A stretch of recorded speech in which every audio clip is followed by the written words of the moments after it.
자, 그러면 점수가 낮은 사람은 어떻게 해야 되냐? 네, 뒤에 있죠. 이 청약 통장을 어떻게 가성비를 뽑냐? 몇 가지 팁을 드리도록 하겠습니다.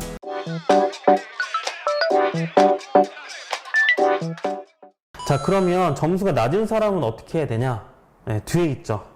낮아도 관계가 없는 경우는 추첨제가 있는 경우입니다. 이게 지역마다 달라요. 잘 보실까요? 투기과열지구는 가점제 85제곱 이하 100% 가점제, 추첨제는 0%예요. 그래서 점수가 낮으면 투기과열지구에서는 중소형 아파트 청약할 때 당첨 확률이 없다고 보시면 되고요.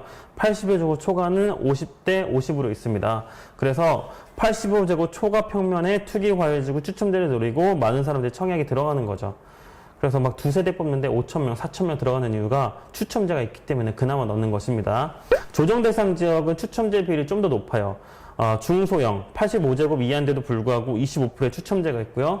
85제곱 초과는 70%의 추첨제가 있습니다. 그래서 현재 내가 조정 대상 지역에 살고 있다. 예를 들어 청주에 살고 있다. 청주 조정이잖아요. 그러면 가점제 말고 추첨제로도 물량이 있다라고 판단하시면 되고요. 수도권에 있는 공공택지인 경우는 투기과열지구랑 거의 비슷한 가점제, 추첨제 구조죠. 자, 수도권 공공택지 같은 경우는 수도권에서 위례신도시나 시흥장현지구 같은 데 있죠. 이런 데가 공공택지로 85제곱 초과의 추첨제가 있습니다. 기타 지역, 그 외 지역은 85제곱 이하라고 하더라도 60%의 추첨제가 있어요. 그러니까 내가 지금 규제랑 상관없는 지역에 살고 계신다라고 하면 이 점수가 낮아도 당첨될 수 있는 구조가 있는 것이죠. 그래서 점수가 낮은 사람들은 주택이 없다라고 했을 때는 얼마든지 당첨 가능성을 안고 가시는 겁니다. 자, 그러면 여기서 청약을 못하는 사람이 있어요. 다주택자는 당첨이 안 되는 구조고요. 1주택자는 어떻게 해야 될까? 처분 조건을 걸고 청약을 하시면 돼요. 이게 무슨 말이냐? 청약 코메 하다 보면 무주택이십니까?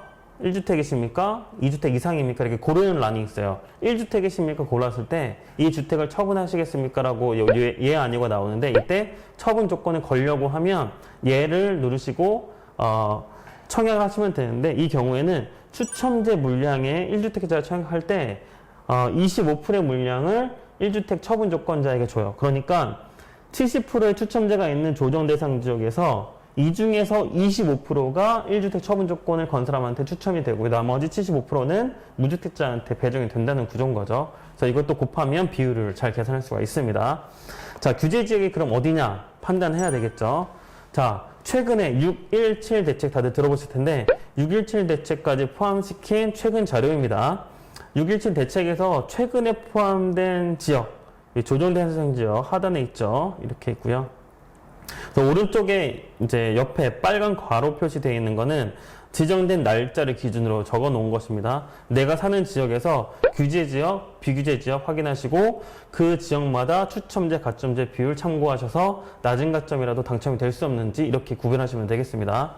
여기까지 짧고 간결하게 본인 계산을 다 하셨을 거예요. 그러면 이 청약 통장을 어떻게 가성비를 뽑냐 몇 가지 팁을 드리도록 하겠습니다. 자, 청약 통장 가성비 뽑는 정석. 그러니까 여러 다른 청약 관련해서 알려주시는 유튜버 분들도 계셨는데 정석을 제가 알려드릴게요. 월 10만원씩 자동이체하는 게 가장 좋습니다. 뭐냐? 자동이체는 안 까먹으려고 하는 거고요. 매 달마다 10만원씩 부어야 되는데 놓치면 그 달에 대한 10만원이 놓치게 되는 거예요. 그러니 공공 분양 같은 경우는 월 10만원 맥시멈으로 1회당 인정되는 금액이 최대 10만원인데 10년 부었을 때 1,200만원 인정이고요. 20년 부었을 때 2,400만원 인정이에요. 그러면 왜 중요하냐?